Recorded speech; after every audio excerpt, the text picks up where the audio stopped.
आज के दिन पर जब रिजर्व बैंक अपनी रिपोर्ट प्रकाशित करता है तो रिजर्व बैंक की रिपोर्ट इस बात को कहती है कि दुनिया के, अब भारत के अंदर उत्तर प्रदेश ऐसा राज्य है, बैंकों से लेन देन जिस राज्य का सर्वाधिक है वह उत्तर प्रदेश है। उत्तर प्रदेश का जो सीडी रेशो है आज के दिन पर, जब हम लोग आए थे तब यह 45 से कम था, 44 के आसपास था। आज यह 60% है।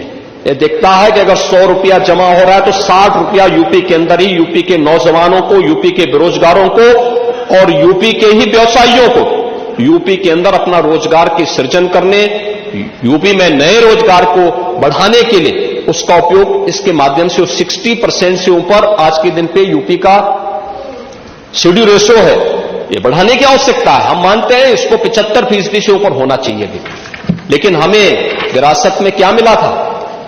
44%, 45% से भी कम मिला था।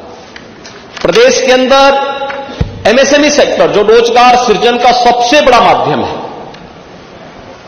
मृत प्राय सा हो गया था। आज वन डिस्ट्रिक्ट वन प्रोडक्ट के माध्यम से भी हम लोगों ने लाखों नौजवानों को उन्हीं के जनपद में रोजगार सृजन के अवसर भी उपलब्ध करवाए हैं। कृषि सेक्टर में जो रिफॉर्म हुए हैं, जो सुविधाएं मिली हैं, किसानों की आमदनी को कई गुना बढ़ाने का काम किया गया है।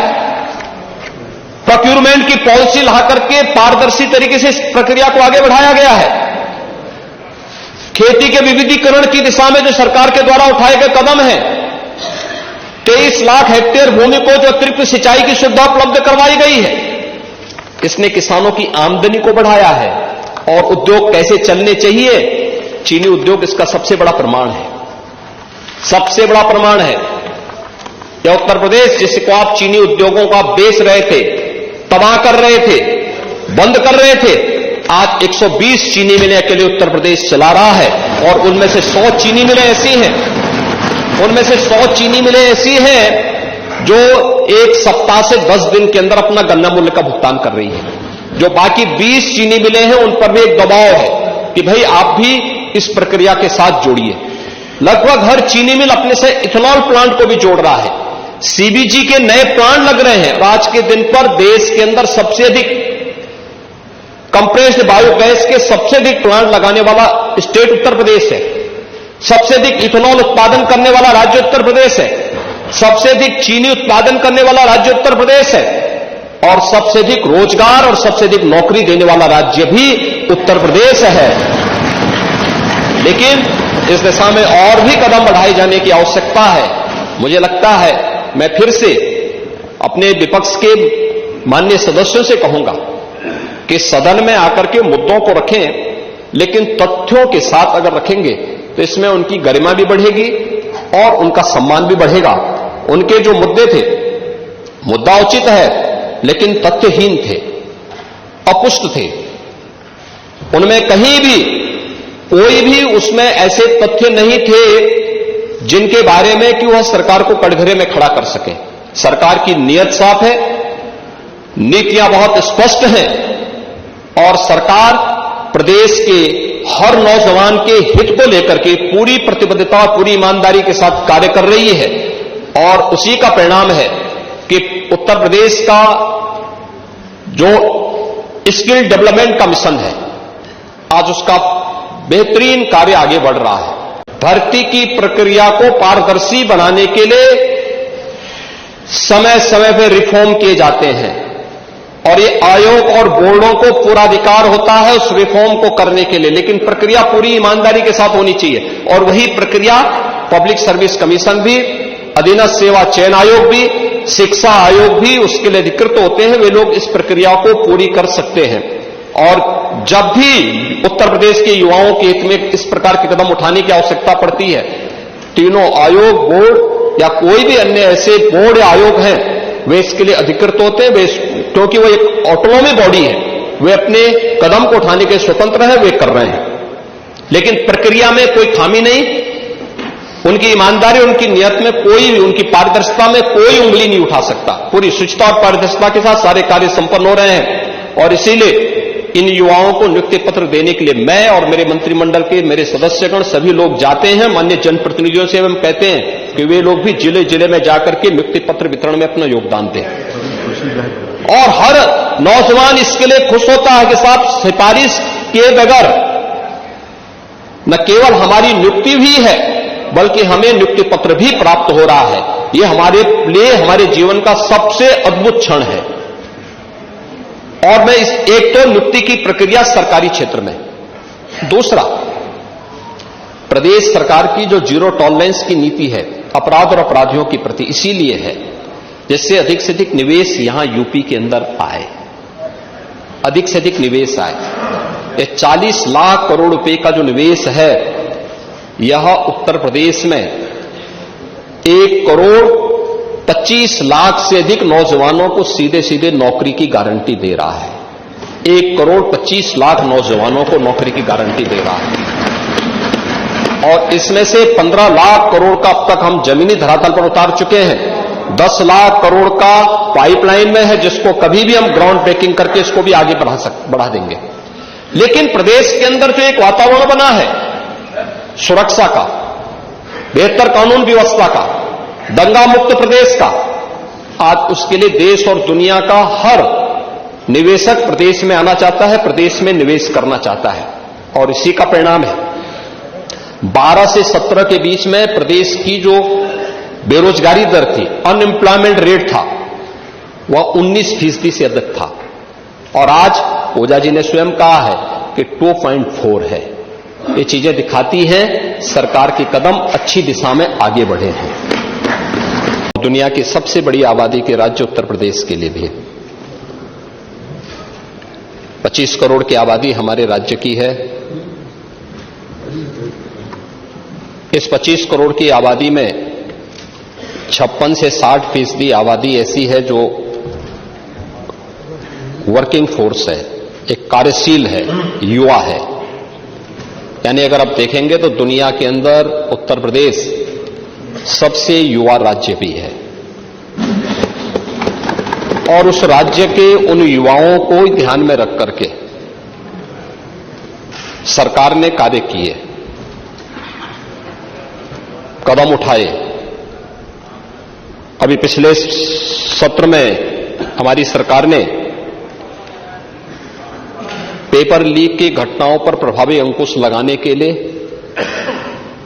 सार्वजनिक परीक्षा अनुचित साधनों की रोकथाम अधिनियम 2024 को पारित करने का कार्य किया है,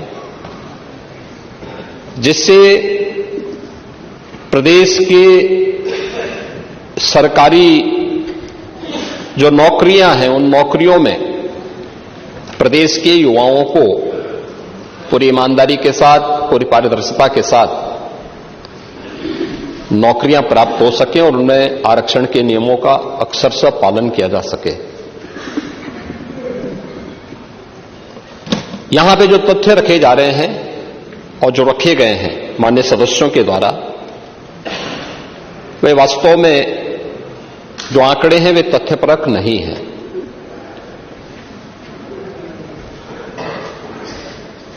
अगर उत्तर प्रदेश में बेसिक शिक्षा परिषद और माध्यमिक शिक्षा परिषद के शिक्षकों की भर्ती की प्रक्रिया को पूर्ण करने की बात है तो यह कहना 69,000 शिक्षकों को नियुक्ति पत्र नहीं जारी हुए हैं, मैं उनको बड़े सम्मान के साथ बोलना चाहूंगा कि 69,000 शिक्षकों को नियुक्ति पत्र भी जारी हुए हैं। वे सभी 4 वर्षों से स्कूलों में पढ़ा भी रहे हैं। उससे भी पहले 68,500 शिक्षकों की भर्ती की प्रक्रिया को संपन्न किया गया, क्योंकि उस समय बीएड को एनसीटीई ने उस परीक्षा के योग्य नहीं माना था, तो उस समय बीटीसी के इतने अभ्यर्थी हमारे पास नहीं थे और जिसमें केवल 42,000 शिक्षकों की भर्ती हो पाई थी। 42,000 शिक्षकों की भर्ती वे भी आज स्कूलों में पढ़ा रहे हैं। उन सबको भी नियुक्ति पत्र जारी हुआ और सभी बेसिक शिक्षा परिषद के स्कूलों में पढ़ा रहे हैं। 69,000 शिक्षकों की भी भर्ती की प्रक्रिया पूरी करने के बाद माननीय उच्चतम न्यायालय ने पिछली सरकारों ने शिक्षा की गुणवत्ता के साथ जो खिलवाड़ करने का काम किया था और शिक्षा मित्रों को सहायक शिक्षक के रूप में भर्ती किया था, माननीय उच्चतम न्यायालय ने उन्हें खारिज करके उनकी सेवाओं को समाप्त करने का आदेश किया था। लेकिन राज्य सरकार ने उन्हें एक निश्चित मानदेय पर प्रदेश के अंदर रखा है। वे सभी शिक्षा मित्र भी यथावत कार्य कर रहे हैं और उन्हें वेटेज देकर के इस भर्ती की प्रक्रिया के साथ जोड़ा गया था, जो माननीय उच्चतम न्यायालय की मंशा थी। उसके अनुरूप उस पर कदम भी उठाए गए। कल कांग्रेस की एक नेत्री संसद में फिलिस्तीन का बैग लेकर घूम रही थी और हम यूपी के नौजवानों को इजराइल भेज रहे हैं। वहां पर यूपी के अब तक लगभग 5,600 से अधिक नौजवान इजराइल गए हैं निर्माण कार्य करने के लिए, और हर नौजवान रहने का फ्री, खाने का फ्री और 1.5 लाख रुपए उसको वहां पे अतिरिक्त मिल रहे हैं और पूरी सुरक्षा की गारंटी भी है। अभी इजराइल के राजदूत आए थे, उन्होंने कहा कि हम यूपी के और भी नौजवान ले जाना चाहेंगे, क्योंकि यूपी का नौजवान अच्छा काम कर रहा है, बेरोजगार नहीं, उसकी स्किल की ताकत को दुनिया आज मान रही है। आप ये मान के चलिए, वो नौजवान जब 1.5 लाख रुपए भेजता अपने घर, तो प्रदेश के ही विकास में वो योगदान देता है। हमें अभिनंदन करना चाहिए उन नौजवानों का। क्या प्रवासी भारतीयों ने भारत के विकास में योगदान नहीं किया? और क्या ये प्रवासी उत्तर प्रदेश का नौजवान जो आज गया है, उसके सामने एक अवसर है, यहां काम करता 20,000, 25,000 रुपए, 30,000 रुपए प्राप्त करता, पर कैपिटा इनकम कहां लेके गए थे आप लोग? 1947 में जब ये देश आजाद हुआ था, प्रति व्यक्ति आय उत्तर प्रदेश की भारत की एवरेज आय से ज्यादा थी, और 2017 में जब हमें सत्ता प्राप्त हुई थी, तब उत्तर प्रदेश की प्रति व्यक्ति आय भारत की जो प्रति व्यक्ति आय थी उसकी 1/3 रह गई थी।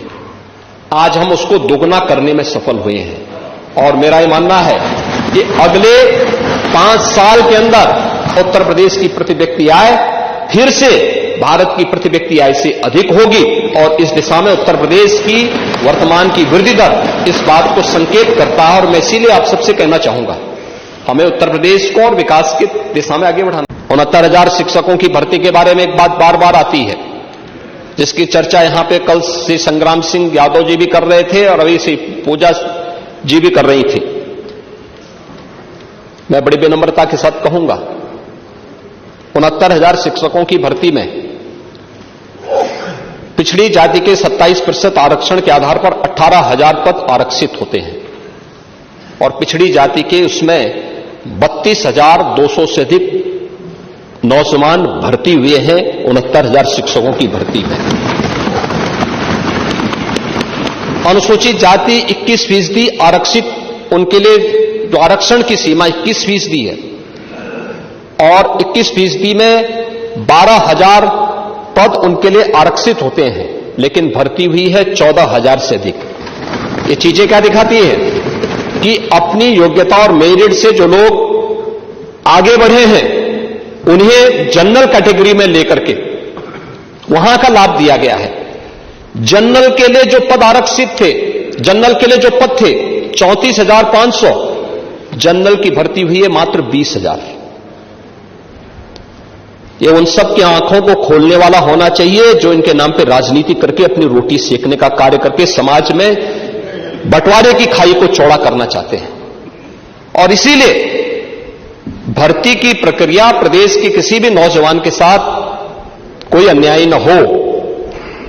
एक तरफ सरकारी पद ईमानदारी के साथ भरे जाएं। उत्तर प्रदेश लोक सेवा आयोग 2017 के पहले क्या स्थितियां थी, कौन नहीं जानता है, क्या नहीं होता था। आप लोग भूल गए जब 86 एसडीएम के पद में से 56 एक जाति विशेष के लोग भर दिए गए, और ये कौन नहीं जानता इस बात को। पांडे जी, इसका ये भी हम बताएंगे। दूसरा वही प्रयागराज है, वही प्रयागराज है जिस प्रयागराज